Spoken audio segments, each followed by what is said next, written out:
महागाई आणि गारपीट झालेली आहे आणि अशा शेतकऱ्यांना त्यावर सूचना दिल्या म्हणतात, मागचे पैसे दिले नाहीत, मागच्या अवकाळीचे पैसे मिळाले नाहीत, खरीपामध्ये झालेल्या नुकसानीचे पैसे दिले नाहीत, तिजोरीत पैसे कुठे आहे?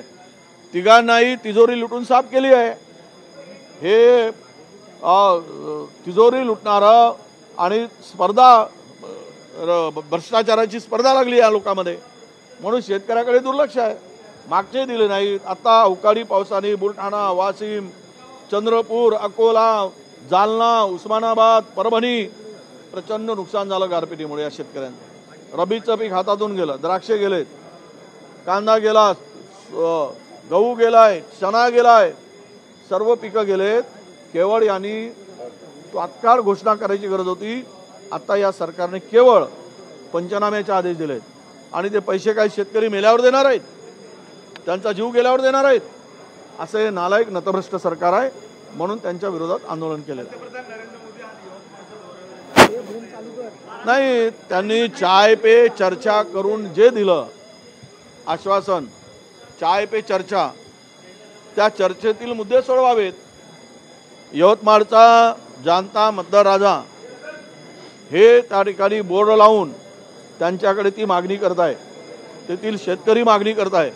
त्यामुळं आज जरी पंतप्रधान तिकडे जात असतील, ते मतं मिळवण्यासाठी तो खडाडो बसेल, पण तिथला शेतकरी, तेथील जनता पंतप्रधानांच्या ती आठवण करून देईल।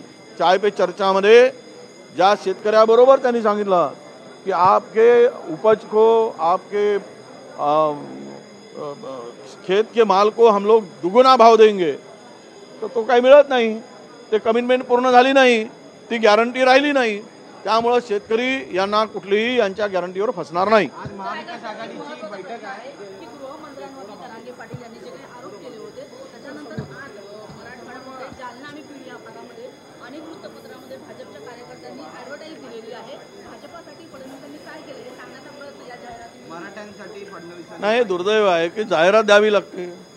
जाहिरात काय लोकांची स्मृतिभंग झालाय, काय लोकांचा स्मृतिभंग झालाय, भ्रंश झालाय, काय हे करायची गरज आहे? याचाच अर्थ असा की तुम्हाला जे काही जरांगे पाटलांनी आरोप केले त्याचं समर्थन आम्ही केलेलं नाही, ज्या भाषेत वापरले त्याचं समर्थन आम्ही करत नाही, पण मराठा समाजातला आक्रोश अजूनही का थांबत नाही? एवढं जर केलं असेल तर, हे जर सगळं दिलं असेल तर तुम्हाला जाहिरातबाजी का करावी लागते? यातच तुमचा पराजय आहे।